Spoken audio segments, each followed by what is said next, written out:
So yes, hello everyone. I am Jeet Kumar. Welcome to all of you on this digital platform of Eternal IAS. So Eternal IAS के the Hindu analysis के इस programme में आप सभी का फिर से स्वागत है। और आज के इस लेक्चर में हम कवर करने जा रहे हैं तो 3 और 4 जून का जो करंट अफेयर उसका एक मिक्सचर जो भी है, ज्यादा खास न्यूज थी नहीं, तो इसलिए कुछ जो टॉपिक्स हैं उसको हम यहां पर कवर करेंगे। प्लस 2023 का जो प्रीलिम्स का पेपर हुआ है उसके जो क्वेश्चंस हैं उसको भी आज हम डिस्कस करेंगे कि किस टाइप से आसान क्वेश्चन पूछे गए थे, लेकिन कहां हम लैग कर गए। जो भी लैग किया है, मतलब ऐसा नहीं है कि बच्चों को नॉलेज नहीं थी, बच्चों ने पढ़ा नहीं था, लेकिन जिसने जहां भी लैग किया है वो अगर किया होगा तो सिर्फ और सिर्फ ऑप्शन की वजह से किया होगा। ठीक है, तो ये सारी की सारी चीजें हम डिस्कस करेंगे। तो चलिए आगे बढ़ते हैं। तो पहला आर्टिकल है कि 17 killed in Odisha train accident. देखिए ये जो आर्टिकल है इसमें 70 लिखा हुआ कि 70 के करीब है, लेकिन ये जो आंकड़ा है वो बहुत ज्यादा है, अबव 200 अबव ये आंकड़ा है। सो बेसिकली क्या हुआ है कि उड़ीसा में 3 जो ट्रेन है, बेसिकली 2 ट्रेन आपस में कोलाइड हुई और तीसरी ट्रेन आकर टकराई, तो 3 जो ट्रेन है वो आपस में कोलाइड हुई और बड़ा ही ये दुखद हादसा भारत के अंदर हुआ, जहां 200 प्लस क्या हुआ, बेसिकली डेथ हो गया। अब हमारे लिए बेसिकली यहां पर उसके बाद गवर्नमेंट ने क्या करा कि गवर्नमेंट ने कवच सिस्टम को लॉन्च किया। किसको? कवच सिस्टम को लॉन्च किया। तो एक बार कवच सिस्टम को देख लेते हैं और ये कवच सिस्टम काम कैसे करता है और इस कवच सिस्टम के फायदे क्या हैं, कैसे ये ट्रेन एक्सीडेंट्स को रोक सकता है, इसके बारे में हम यहां पर चर्चा करेंगे। तो कंटेक्स्ट है कि in the wake of tragic train collision in Odisha, Balasore district में जो हुआ है, ठीक है, कवच anti collision technology credibility in the limelight. ठीक है, तो जो कवच सिस्टम है, जो एंटी कोलिजन सिस्टम है कवच, वो काफी न्यूज में चल रहा है, तो उसको हम एक बार देख लेते हैं। देखो आपने वीडियो देखी होगी, जो रेल मंत्री है हमारे उनकी वीडियो देखी होगी, वो खुद ट्रेन में बैठकर जो कवच सिस्टम है उसका एक्सपेरिमेंट कर रहे थे और काफी फेमस वो वीडियो हुई, ट्विटर पे भी देखी होगी, या फिर नॉर्मली अगर आप ट्विटर पे नहीं है तो यूट्यूब से तो देखी ही होगी।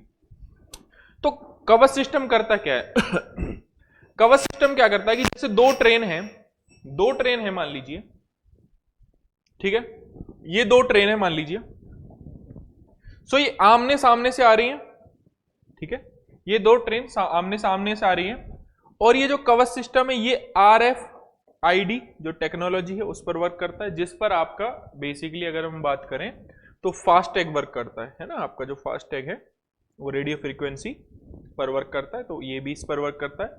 तो कुछ डिस्टेंस जब इनके बीच रह जाएगी तो ऑटोमेटिकली जो कवच सिस्टम है, कवच जो सिस्टम है वो क्या करेगा? ब्रेक लगा देगा। क्या करेगा? ब्रेक लगा देगा। ऑटोमेटिकली क्या करेगा? ब्रेक लगा देगा, ताकि इनमें जो है कोलिजन ना हो। अब ये आमने सामने वाला भी है। अब मान लीजिए इसके पीछे कोई ट्रेन है और ये यहां पर कोलाइड होने वाली है पीछे से, या इसके पीछे कोई ट्रेन है, ये इससे कोलाइड होने वाली है, तो भी आपका जो कवच सिस्टम है वो क्या होगा? ऑटोमेटिकली ब्रेकिंग सिस्टम है वो क्या करेगा? ट्रेन में ब्रेक लगा देगा। ठीक है, सो कवच literally mean armour is an indigenous develop automatic train protection है, ठीक, प्रोटेक्शन सिस्टम है जिसको डेवलप किया है RSDO ने, research design and standard organisation ने डेवलप किया है। ये रेडियो फ्रीक्वेंसी आइडेंटिफिकेशन डिवाइस है जो कि इंस्टॉल किया जाएगा ट्रेन्स में, लोकोमोटिव ट्रेन्स में, ठीक है, बेसिकली। और ये क्या करेगा? एंटी लॉकिंग सिस्टम है, ऑटोमेटिकली क्या करेगा? RFDI पे मैंने आपको पहले भी बताया कि आपका जो फास्ट टैग है वो भी किस पर काम करता है? RFDI टेक्नोलॉजी पे काम करता है, ठीक है। So it mean to provide protect by preventing train from passing signal at danger red and avoiding collision. तो इसमें ये क्या होगा कि जो एक्टिवेट करेगा ट्रेन के ब्रेकिंग सिस्टम को ऑटोमेटिकली, ठीक है, और इससे क्या होगा कि ट्रेन का जो कोलिजन है वो होने से बच जाएगा, एक्सीडेंट होने से बच जाएगा। इसके एक्सपेरिमेंट का वीडियो रेल जो मंत्री हैं हमारे उनके यूट्यूब पे आपको आराम से देखने को मिल जाएगा। तो कवच सिस्टम कैसे काम करता है आई होप आपको पता लग गया होगा। तो पूछा जा सकता है आने वाले प्रीलिम्स में, बड़ी घटना है कि जो कवच सिस्टम है उसको सबसे पहली बात तो डेवलप किसने किया है, तो research design and standard organisation ने डेवलप किया है, और ये इंडिजीनियस जो इंडिजीनियसली डेवलप किया गया है। RFID टेक्नोलॉजी पे काम करता है, और ये काम क्या करता है कि बेसिकली ट्रेन के कोलिजन को रोकेगा। तो ये ऑल अबाउट द बेसिकली कवच सिस्टम। ठीक है, चलिए अब हम डिस्कस करते हैं प्रीलिम्स 2023 में के कुछ क्वेश्चंस हैं, इंपॉर्टेंट क्वेश्चन है जो कि आप हमेशा पढ़ते होंगे, लेकिन कहीं ना कहीं जब ये क्वेश्चन आप देखते हैं तो आप सोचते हैं कि ये काश ये वाला भी पढ़ लिया होता। तो इसके लिए अगर आप अपनी तैयारी को बहुत अच्छे से एनहेंस करना चाहते हैं, इंश्योर करना चाहते हैं कि 2024 में आपका प्रीलिम्स निकले, मेंस आप लिखे, इंटरव्यू तक जाएं, तो एटर्नल IAS अपने ऑफलाइन बैचेस जयपुर में स्टार्ट कर चुका है। तो आप यहां पर आकर एडमिशन ले सकते हैं। ठीक है, तो पहला क्वेश्चन अगर हम देखें तो पूछ रहा है कि क्या झेलम रिवर वुलर लेक से होकर गुजरती है। तो झेलम आपने कब पढ़ी होगी, जब आपने इंडस रिवर सिस्टम के बारे में पढ़ा होगा। अब इंडस रिवर सिस्टम के बारे में आपने पढ़ा होगा तो झेलम उसी का पार्ट है इंडस रिवर सिस्टम का। तो ये जो है वुलर लेक से होकर गुजरती है, आपने ये जरूर पढ़ा होगा। मियांड्रिंग, सबसे पहली बात है कि मियांड्रिंग होती क्या है। सबसे पहला अगर नहीं पता है तो क्वेश्चन सॉल्व कैसे करना है। मेन आप फंसोगे तो यहां पर फंसोगे, बच्चों को इसके बारे में बहुत सारी चीजें पता है। जैसे Krishna river directly feeds into the Kolleru lake, तो ऐसा नहीं है। कृष्णा रिवर और जो गोदावरी रिवर है उसके बीच में ये कोलेरू लेक लाई करती है, ना कि इसको डायरेक्टली उसमें फीड होती है कृष्णा रिवर। तो ये वाला ऑप्शन आपका गलत हो जाता है। अब हम सीखेंगे कि मियांड्रिंग होती क्या है। देखिए, जो आपकी जो रिवर है, जब वो एक स्ट्रेट पाथ फॉलो ना करके, तो जो टेढ़ा मेढ़ा पाथ है, वी कैन से कि एक स्नेक की तरह, एक सांप की तरह जब वो चलने लग जाए, है ना, तो वी कैन से कि भैया ये क्या आपकी मियांड्रिंग है। और मियांड्रिंग में ये जो कन्वर लेक है, ये एशिया की सबसे बड़ी ऑक्सबो लेक है। एशिया की सबसे बड़ी ऑक्सबो लेक है। अब आप कहेंगे कि सर ये ऑक्सबो लेक क्या होती है। जब रिवर मियांड्रिंग करते करते अपना जो मेन चीज है, देखिए ऐसे मियांड्रिंग कर रही है, ठीक है, मियांड्रिंग कर रही है रिवर। अब क्या होगा कि जो आपकी रिवर है, जो उसका जो मेन कोर्स है, वहां से जब ये रिवर अपना रास्ता बदल देगी तो कुछ पार्ट जो है पीछे छोड़ के चली जाएगी, और यहां पर आपका क्या बनेगा, ऑक्सबो लेक बनेगा। हिंदी में से गोखुर झील कहते हैं। और एशिया की सबसे लार्जेस्ट ऑक्सबो लेक है कन्वर लेक, जो कि कहां पर है, बिहार में। और किस वजह से बनती है, गंडक रिवर की वजह से बनती है। तो आपको एक एक चीज पर ध्यान देना होगा कि कौन सी रिवर किस लेक के पास से जाती है, किस नेशनल पार्क के पास से जाती है, ठीक है, किस लेक के पास से जाती है, किस माउंटेन को क्रॉस करती है, ठीक है, किस माउंटेन के अलावा किस मंदिर को क्रॉस करती है, किस टेंपल को क्रॉस करती है। तो 4 से 5 पॉइंट पर हमेशा आपको रिवर्स को रखना है, और इसको लेकर एक नोट्स बना लेने हैं, और जब भी प्रीलिम्स आए तो उसको बार बार रिवाइज करना है, क्योंकि कुछ रिवर्स जो है जो टेंपल है उसके बगल से भी जाती है, तो उसके लिए भी इंपॉर्टेंट हो सकता है। यूपीएससी अपना ट्रेंड ऐसे चेंज करता रहता है। अब बच्चे कहां फंसे होंगे, only 1, only 2, only all 3 and none, ठीक है। यहां ऑप्शंस की समस्या है। समस्या ये नहीं है कि बच्चों को ये नहीं पता था। तो इसमें कृष्णा रिवर का अगर हम गलत कर लें तो only 2, how many of the above statement given are correct. So only 2 statement are given are correct, above given are correct, ठीक है। तो मियांड्रिंग पता लग गया कि जब जो रिवर है वो एक्ट लाइक, मतलब जब वो चलती है लाइक अ स्नेक, और जो बेसिकली टेढ़ी मेढ़ी जब चलती है तो मियांड्रिंग करती है। मियांड्रिंग क्यों करती है, क्योंकि जो बेसिकली इरोजन करती है, एक साइड इरोजन करती है और एक साइड क्या करती है, डिपोजिशन करती है। तो मियांड्रिंग करती है, और जब मेन कोर्स से थोड़ा सा ज्यादा मियांड्रिंग करके और फिर दोबारा मेन कोर्स पर अपने पे आ जाए, तो वहां पर कुछ हिस्से का जो वाटर है वो बच जाता है। देन उसके बाद वो क्या बनता है, ऑक्सबो लेक, उसको क्या कहते हैं, गोखुर झील कहते हैं। और एशिया की सबसे बड़ी ऑक्सबो लेक कौन है, आपकी कन्वर लेक, उसकी एशिया की सबसे बड़ी ऑक्सबो लेक है। सो ये क्वेश्चन हो गया है, ठीक है। तो इसका आंसर हो जाएगा बी। अगला क्वेश्चन अगेन निहायत ही आसान क्वेश्चन। मैं मान के चलता हूं कि इन 2 ऑप्शंस के बारे में किसी ने नहीं सुना होगा, किसी ने नहीं सुना होगा, लेकिन आई कैन से कि भाई विशाखापत्तनम पोर्ट के बारे में तो सबने ही सुना होगा। ठीक है। और विशाखापत्तनम पोर्ट के सामने क्या है, largest container port in India. This is wrong statement. क्यों? Largest container port in India हमारे पास कौन सा, जवाहरलाल नेहरू पोर्ट है, ना कि विशाखापत्तनम पोर्ट है। और बड़ी फेमस स्टेटमेंट है ये तो एक ऑप्शन गलत हो गया। अच्छा, अब इसके बारे में सुना नहीं होगा तो इसको अटेम्प्ट करना और ज्यादा मुश्किल हो जाता है। तो देखो, जो कामराजार पोर्ट है इसको इन्नौर पोर्ट के नाम से जाना जाता है, ठीक है। और ये पहला एकमात्र ऐसा पोर्ट था भारत में जो रजिस्टर्ड हुआ था एज अ कंपनी, तो this statement is correct. Mundra port ऐसा पोर्ट है जिसको अडानी जी क्या करते हैं, काफी इस चीज पे हंगामा हुआ ना, अभी बहुत सारे अडानी पोर्ट, अडानी ग्रीन, ये सब चीजों पे बहुत ज्यादा हंगामा हो गया था, ठीक है। और बहुत ज्यादा उस पर पॉलिटिक्स भी हुई थी, तब ये क्वेश्चन आपका संज्ञान में आया। जो मुंद्रा पोर्ट है वो largest privately own port on India है। और कौन इसको ओन करते हैं, अडानी जी इसको ओन करते हैं। काफी बड़े बिजनेसमैन है भारत के, और विश्व में भी उनकी काफी अच्छी साख है, ठीक है। चलिए, तो इसका जो ऑप्शन है वो हो जाएगा only 2 pairs are correct. Visakhapatnam की जगह Jawaharlal Nehru port is the correct answer, ठीक है। करेक्ट ऑप्शन हो सकता था यहां पे। चलिए अगला क्वेश्चन देखते हैं। डेसिडियस फॉरेस्ट ट्रीज के बारे में पूछ रखा है कि इनमें से कौन से, जितने भी ये 1 2 3 दे रखा है, तो इनमें से कौन से डेसिडियस ट्री है। तो मैं डेसिडियस का हिंदी में मतलब बता देता हूं, पर्णपाती। इसको कहते हैं पर्णपाती वन, ठीक है। अब ये 2 टाइप का होता है, ठीक है। एक ड्राई होता है और एक वेट होता है, यानी कि बेसिकली हम कह सकते हैं कि आर्द्र होता है, एक शुष्क होता है, ठीक है। आर्द्र शुष्क टाइप के जो पर्णपाती वन है, या वी कैन से कि जो डेसिडियस फॉरेस्ट हैं, वो भारत में सबसे ज्यादा पाए जाते हैं। लगभग 65% जो फॉरेस्ट हैं आपके, वो डेसिडियस फॉरेस्ट है। लाइक सीसम है, क्या है, टीक है, ये सब क्या है आपके डेसिडियस फॉरेस्ट ही तो है। सो महुआ, टीक, सीसम, ये एग्जाम्पल है आपके डेसिडियस फॉरेस्ट है।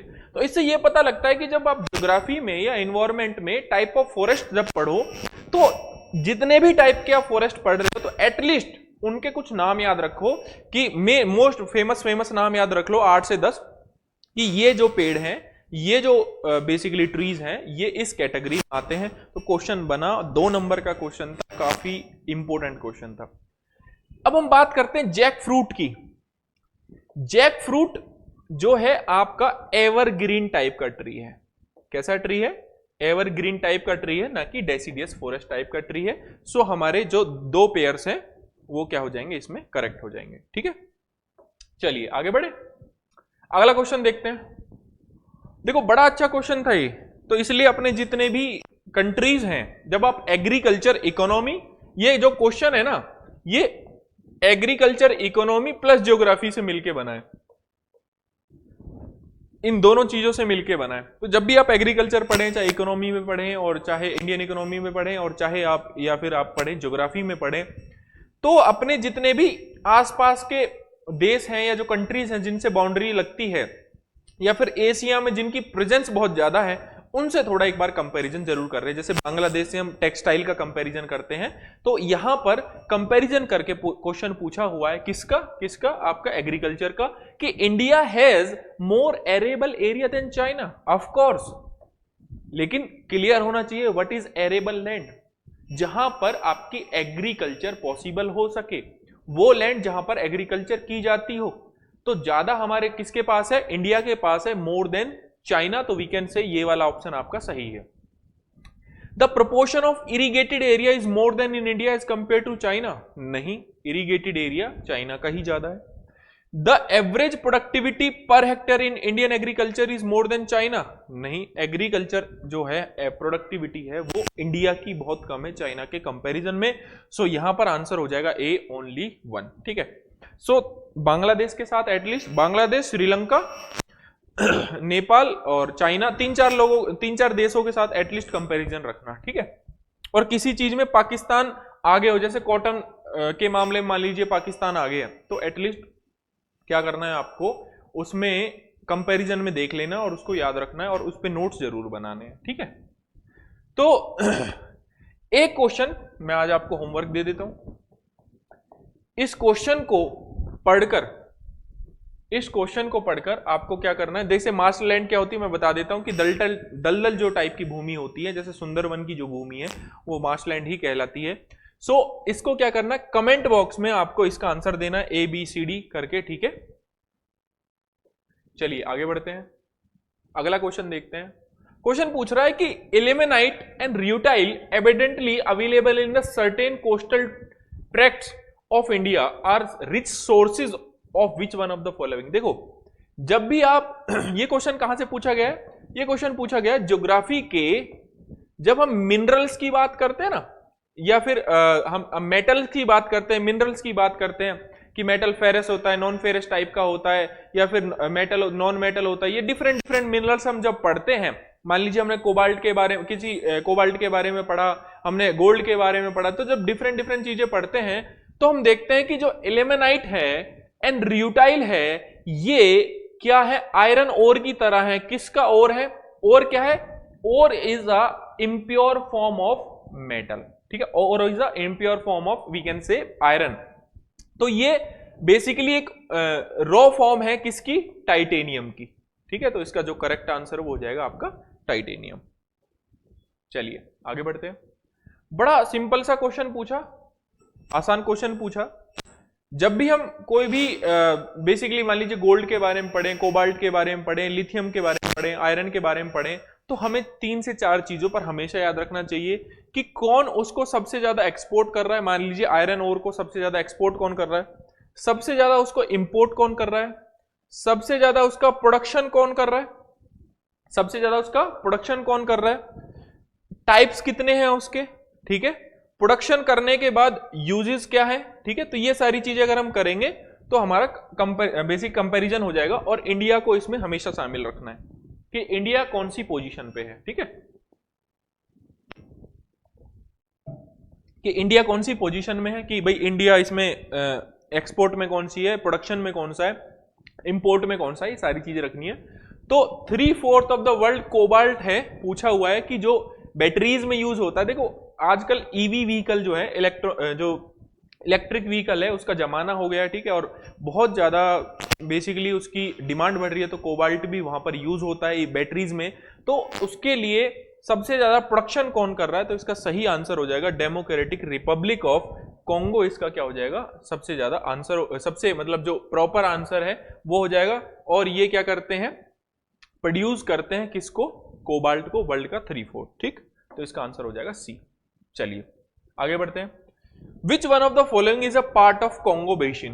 देखिए बेसिन क्या होता है कि मान लीजिए कोई रिवर है और ये डिफरेंट ब्रांचेस यहां पर आ रही हैं, तो टोटल एरिया, कितने एरिया तक वो रिवर फैली हुई है, तो उसका क्या हो जाता है, बेसिन हो जाता है, ठीक है। तो इसका जो आंसर है वो हो जाएगा कैमेरून, ठीक है। अगर आप इसका डायग्राम देखेंगे अच्छे से, आप डायग्राम सर्च कीजिए कॉन्गो बेसिन का, तो उसमें कैमेरून आपको आराम से मिल जाएगा। तो इसका आंसर हो जाएगा ए, ठीक। यस बहुत निहायती दोबारा से आसान सवाल कह सकता हूं मैं, बस थोड़ा सा अगर डिफरेंस आया तो ऑप्शंस में आया। पूछ रहा है कि Amarkantak hill are at the confluence of Vindhyan और सह्याद्री रेंज। अब जिसने थोड़ा सा दिमाग वगैरह अपना खुला रखा होगा तो वो समझ गया होगा कि सह्याद्री की जगह सतपुरा रेंज होना चाहिए था, ठीक है, क्योंकि अमरकंटक जो हिल है वो किसके कॉन्फ्लुएंस पे है, आपकी विंध्यन और सतपुरा रेंज पर है। तो ये वाला ऑप्शन भी आपका क्या हो जाता है, गलत हो जाता है पहला ऑप्शन। दूसरा पूछ रहा है कि Biligirirangan hill constitute the eastern most part of Satpura range. नहीं, सतपुरा रेंज का वेस्टर्न मोस्ट पार्ट जो है बिलीरंगन हिल जो है बनाती है। Seshachalam hills constitute the southern most part of the Western Ghat. तो सदर्न मोस्ट की जगह क्या हो जाएगा, ईस्टर्न मोस्ट। तो बेसिकली क्या हुआ है कि इन्होंने ऑप्शंस को यहां पर एक्सचेंज कर दिया है। तो how many above statement are correct, so option हो जाएगा आपका डी, नन, क्योंकि ये वेस्टर्न की जगह ईस्टर्न होना चाहिए था, ईस्टर्न की जगह वेस्टर्न होना चाहिए था। तो आपका जो क्वेश्चन है वो सही हो जाता है, ठीक है। तो इसका आंसर हो जाएगा डी। यस अगला क्वेश्चन है कि invasive species specialist group. I hope आपको इन्वेसिव स्पीसीज के बारे में पता होगा। जैसे आपने प्रोसिप्यूरस जूलीफ्लोरा के नाम में एप्पल स्नेल के बारे में आपने सुना होगा। ये क्या है, आपकी इन्वेसिव स्पीसीज की कुछ टाइप्स हैं कुछ। और इसमें क्या होता है कि मान लीजिए कि जैसे आपने ना गांव से आप हैं, तो एक कीकर का पेड़ होता है ना, तो उस पे ना जो आपको पीली पीली पीली सी जो लताएं मिलती हैं उस पर, तो वो एक इन्वेसिव स्पीसीज है जो पेड़ को सुखा देती है, ठीक है। तो बहुत सारी इन्वेसिव स्पीसीज मतलब कि जो यहाँ की स्पीसीज नहीं है, हमारी लोकल स्पीसीज नहीं है, वो बाहर से आई है और हमारे यहाँ पर हमारे एनवायरमेंट को, हमारी जो बेसिक बायोडाइवर्सिटी है उसको नुकसान पहुंचा रही है, वो आपकी क्या है, इन्वेसिव स्पीसीज होती हैं। तो वो कह रहा है कि कौन इसके डेटाबेस को मेंटेन करता है, ठीक है। Develop global invasive species database belong to which of the following organisation. तो आई होप ये तो बहुत ही निहायत ही आसान सवाल है। तो IUCN की जो है रेड डेटा बुक आपने सुना होगा, IUCN की रेड डेटा बुक, ठीक है। और IUCN ही क्या करता है, क्रिटिकल इंडेंजर्ड है ना, किस कैटेगरी में है, वल्नरेबल है, सारी की सारी चीजें करता है। तो देखो international union conservation of nature क्या करता है, इन्वेसिव स्पीसीज के जो बेसिकली डेटाबेस है उसको क्या करता है, रेडी करता है, ठीक है। तो बड़ा आसान क्वेश्चन था। और सबसे आसान क्वेश्चन ये अलग से फिर मैं कह सकता हूं कि ये भी क्वेश्चन आसान था। क्यों आसान था, क्योंकि जब आप ज्योग्राफी की शुरुआत करते हैं ना, जब आप ज्योग्राफी पढ़ते हैं तो ज्योग्राफी की स्टार्टिंग कैसे होती है, ओरिजिन ऑफ यूनिवर्स से वीकेंड से स्टार्टिंग होती है। और ओरिजिन ऑफ यूनिवर्स से आप पढ़ते हैं बिग बैंग थ्योरी। क्या पढ़ते हैं, big bang theory. And then जब आप बिग बैंग थ्योरी पढ़ते हैं तो आपको जब स्टार के फॉर्मेशन के बारे में बताया जाता है तो सबसे पहले आपको नेबुला ही बताया जाता है कि व्हाट इज नेबुला। एंड आप नेबुला के बारे में कहते हो कि nebula is a giant cloud of dust and gas in a space. ये क्या होता है, आपका नेबुला होता है, ठीक है। फिर उसके बाद आपको जैसे पहले क्या बनता है, प्रोटोस्टार, फिर नेबुला, और ये फिर मेन सीक्वेंस स्टार, रेफ्ट जो, या फिर आपका जो व्हाइट ड्वार्फ है, ब्लैक होल है, ये डिफरेंट चीजें बताई जाती हैं आपको जब आपका फॉर्मेशन होता है किसका, किसी स्टार का। और उसका एंड कैसे हो सकता है कि तो वह व्हाइट ड्वार्फ में कन्वर्ट हो जाए या फिर वो ब्लैक होल में कन्वर्ट हो जाए, उसको आपने बेसिक में जरूर ही सीखा होगा। तो नेबुला का अगर ये हो सकता है कि giant cloud of dust and gas in space, it means कि इसके सामने गलत है तो इसके वाला सामने भी गलत है, तो ये दोनों क्या हो गए, रॉन्ग हो गए। अब एक पल्सर होता है, पल्सर बाइक मत समझ बैठना इसको, ठीक है। पल्सर क्या होता है कि न्यूट्रॉन स्टार होता है that are formed when massive star run out of fuel and collapse, ठीक है। तो run out of fuel and collapse जब होता है, ये पल्सर की एक डेफिनेशन है, वी कैन से पल्सर की एक जानकारी है कि पल्सर जो होता है वो क्या होता है, वो न्यूट्रॉन स्टार होता है जो कि अपना जो मासिव स्टार होता है run out of fuel and collapse, जहां पर हीलियम और हाइड्रोजन का जो बेसिकली कहें तो आपस में जो आयन टकराते हैं आपस में, उससे एनर्जी जो बनती है, वो जो फ्यूल जनरेट होता है, नाभिकीय संलयन होता है, वहां पर जो रिएक्शन होता है वो बंद हो गया होता है, और उसी को क्या कहते हैं, हम पल्सर कहते हैं। So only one is correct, so answer हो जाएगा इसका ए, ठीक। चलिए आगे बढ़ते हैं। अगला क्वेश्चन है कि earth atmosphere which one of the following with reference to the earth atmosphere which one of the following statement is correct। मतलब जब आप क्लाइमेटोलॉजी पढ़ते हो तो आप क्या पढ़ते हो, structure and composition of earth, structure and composition of earth, sorry climate atmosphere, वहां से एक क्वेश्चन आया, बताइए। और जब structure and composition of atmosphere आप पढ़ते हो तो टीचर आपको फाउंडेशन में क्या सिखाता है कि देखो सन की जो रेस है, इंसोलेशन आपने पढ़ा होगा, सूर्यताप जिसको कहते हैं, इंसोलेशन में यहां पर गामा रेज आती हैं, एक्स और गामा रेज आती हैं, यहां पर आपका विबग्योर होता है, फिर उसके बाद आपकी जो रेज आती है वो इंफ्रारेड रेज होती हैं, एंड एंड में आपकी डिफरेंट रेज होती चली जाती हैं। तो मेनली विबग्योर से बताता है, और विबग्योर को क्रॉस करके जो भी फिनोमेना अर्थ पर हो रहे हैं, क्लाइमेट में हो रहे हैं, तो वो वहां पर दिखाई देते हैं। तो क्या बोल रहा है भाई अर्थ एटमॉस्फेयर के बारे में, the total amount of insolation receive at the equator is रफली about 10 times more than receive at pole. कितना रॉन्ग स्टेटमेंट है। जो इंसोलेशन है, ठीक है, जो इंसोलेशन है वो डिपेंड करता है मौसम पर, वेदर पर, डिपेंड करता है आपके सीजन पर। आप सीजन, समर सीजन है या विंटर सीजन, तो 10 टाइम्स तो आज तक किसी बुक में ही नहीं पढ़ा, कभी पढ़ाया भी नहीं गया, तो दिस इज रॉन्ग स्टेटमेंट। एक स्टेटमेंट हमको डी स्टेटमेंट दिखती है कि infrared waves are visible. No, infrared rays are not visible. इसके लिए दिव्य दृष्टि की जरूरत है। Infrared rays are not visible to the human beings, वो नेकेड आई से नहीं देख सकता उसको, ठीक है। अब कह रहा है कि infrared wave are largely absorb by water vapour that is concentrated in the lower atmosphere and infrared constitute रफली 2/3 of the insolation. No, this is wrong, ठीक है। सो ये आपका सी उत्तर इसमें क्या हो जाएगा, सही हो जाएगा। फिर अगेन एक बहुत ही निहायती सवाल, आसान क्वेश्चन पूछा गया और ये एनसीईआरटी से सीधा क्वेश्चन पूछा गया है। आपने जब ज्योग्राफी में अर्थक्वेक के बारे में पढ़ा है, वॉल्केनिज्म के बारे में पढ़ा है, तो बेसिकली ये क्वेश्चन अर्थक्वेक से आया है और साफ साफ स्टेटमेंट एनसीईआरटी में दी हुई है। तो देखते हैं कि in the seismograph S P wave are recorded earlier than S wave. Of course P wave gaseous medium में, लिक्विड मीडियम में, सॉलिड मीडियम में, तीनों में चलती है और सिस्मोग्राफ पर S wave just P wave के बाद आती है। तो बिल्कुल सही ऑप्शन है, एनसीईआरटी में लिखा हुआ है भाई। In P wave individual particle vibrate to and fro, यहां पर कंफ्यूज हो गया होगा। तो vibrate it mean to and fro का मतलब होता है लॉन्गिट्यूड, लॉन्गिट्यूड तरीके से वो चल रही है। इट मीन्स कि अगर मैं किसी के सामने यहां पर खड़ा हूं और किसी को यहां पर धक्का दूं तो वो धक्के के माध्यम से आगे आगे बढ़ता चला जाएगा, एनर्जी जो है ट्रांसफर होती चली जाएगी, लॉन्गिट्यूडनल जो है उसका मूवमेंट है वो होगा।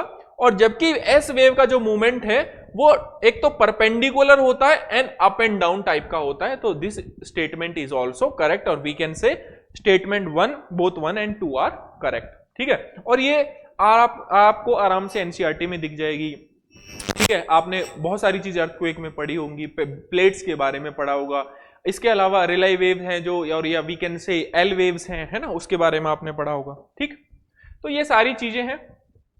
इसके अलावा अब ये यहां पर ज्योग्राफी के अगर हम क्वेश्चंस की बात करें तो ज्योग्राफी और इन्वायरमेंट को मिला के मोर देन, और इसको अगर हम मिला दें इसमें मोर देन 25, मतलब यहां पर अगर हम लोकेशंस को लगा दें तो मोर देन 25 क्वेश्चंस हो जाते हैं।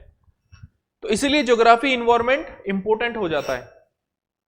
और ज्योग्राफी और इन्वायरमेंट की जो क्लासेस हैं, एटर्नल आईएएस जो अपना फाउंडेशन कोर्स अगर लॉन्च, मतलब फाउंडेशन कोर्स जो हमने लॉन्च किया है, उसमें ऑफलाइन अगर आप पढ़ना चाहते हैं मुझसे ज्योग्राफी एंड इन्वायरमेंट, देन आप हमारा जो फाउंडेशन बैच है वो आराम से ज्वाइन कर सकते हैं। यहां पर जयपुर में आके आराम से अपनी जो क्लासेस हैं वो रिज्यूम कर सकते हैं। बैचेस स्टार्ट हो गए हैं, ठीक है। और जो नेक्स्ट बैच है उसमें भी एडमिशन आप ले सकते हैं। और कोई भी जो क्वेरी है आप अगर एटर्नल आईएएस सर्च करेंगे तो वहां पर आपको नंबर, वेबसाइट, सारी चीजें देखने को मिल जाएंगी। चलिए, अब ये जो चीज न्यूज में जो मेंशन है, ये कीव्यू और इतुरी, ठीक है, नारगानो काराबाग, नारगानो काराबाग किसके किसके बीच में था? 2-3 साल पहले अजरबैजान और आर्मेनिया के बीच में था। और क्या लिख रखा है, देखो क्या लिख रखा है, insurgency in Mozambique, this is wrong. Kherson, सीधा पता है कि खैरसोन हमारा कहां पर है, इजराइल में बता रहा है भाई। हमारा जो खैरसोन है वो हमारा यूक्रेन में है। खैरसोन कहां पर है, ये देखिए यूक्रेन में है। ये दोस्तेक कहां पर है, यूक्रेन में है। कीव कहां पर है, यूक्रेन में है। ये रहा नागानो काराबाग, ठीक है, ये किस में, आर्मेनिया अजरबैजान के बीच में है, ठीक। सो ये वाला जो ऑप्शन है ये तीनों ही क्या हो जाएंगे, गलत। सो इसमें क्या हो जाएगा, आपका डी ऑप्शन करेक्ट हो जाएगा, ठीक है। तो आप देख सकते हैं डायग्राम, दोनबास, तिग्रे, ठीक है, और किचीन, ठीक है। दोनबास कहां पर है, सिंपल सी बात है, यूक्रेन में है। तिग्रे यूक्रेन में है, ठीक है। एक बार दिखा देते हैं कि आपका ये लोकेशंस कहां पर है, ठीक है। देखो दोनबास कहां पर है, यूक्रेन में है। केचीन कहां पर है, ये आपका म्यांमार में है। और तिग्रे कहां पर है, आपका इथोपिया में है, ठीक है। कहां पर है, इथोपिया में है। तो तिग्रे इथोपिया में है, ये कहां पर है, म्यांमार में है, और ये कहां पर, यूक्रेन में। तो तीनों क्या हो जाएंगे, गलत हो जाएंगे। तो आपका जो ऑप्शन, जो करेक्ट ऑप्शन है वो हो जाएगा ऑप्शन डी, ठीक है। तो आप इसके माध्यम से भी इसको देख सकते हैं। How many of the above mention countries share the land border with the Ukraine? ये तो निहायत ही आसान सवाल है यार, कि यूक्रेन के साथ कौन बाउंड्री लगाता है। कमेंट बॉक्स में इसका आंसर लिखिए, चलिए कमेंट कीजिए इस पे और इसका आंसर लिखिए कि इसमें से कितने कंट्रीज बाउंड्री लगाते हैं, ठीक है। मैंने एक फॉर्मेट भी दिया हुआ है, तो आपको पता लग ही जाएगा। ठीक है, सो गाइज आज की जो ये क्लास है वो यहीं पर समाप्त होती है। और अगेन मैं आपसे कहना चाहता हूं कि अगर आप अपनी तैयारी को एनहेंस करना चाहते हैं, 2024 में अपना सिलेक्शन इंश्योर करना चाहते हैं, देन एटर्नल आईएएस का ऑफलाइन बैच आप ज्वाइन कर सकते हैं, जहां पर आपको जितने एक्सपीरियंस जितने भी फैकल्टीज हैं, ठीक है, तो वो आपको वहां आप उनसे पढ़ने का आपको मौका मिलेगा, पर्सनल मेंटरशिप मिलेगी। देन हमारा जो एटर्नल आईएएस है उसका लोगो ही है भीड़ में क्यों, मोर देन 40 से ज्यादा स्टूडेंट हम एडमिशन ही नहीं लेते हैं। So you can join eternal IAS के ऑफलाइन जो बैचेस हैं। बाकी द हिंदू का जो एनालिसिस है, आई होप आपको ये पसंद आया होगा, और इसमें जो क्वेश्चंस हैं आई होप आपको ये भी समझ में आया होगा कि अप्रोच कैसी होनी चाहिए क्वेश्चन को सॉल्व करने के लिए, और कैसे हमें नॉलेज को यूज करना है क्वेश्चन में ताकि हमारा क्वेश्चन करेक्ट हो जाए। ठीक है, सो मिलते हैं नेक्स्ट लेक्चर में। And if you like the video please do subscribe, like, share and subscribe our Eternal IAS के यूट्यूब चैनल को। आप सब्सक्राइब करिए, लाइक करिए, शेयर करिए, आगे भेजिए, जितने भी एस्पिरेंट्स हैं ज्यादा से ज्यादा लोगों तक ये पहुंचे, ताकि उनको करंट अफेयर में जो बहुत सारी चीजों में वो इधर उधर भटके हुए, एक कंसाइज तरीके से कंपाइलेशन करंट अफेयर्स का उनको मिल सके। So thank you so much guys, मिलते हैं नेक्स्ट लेक्चर में।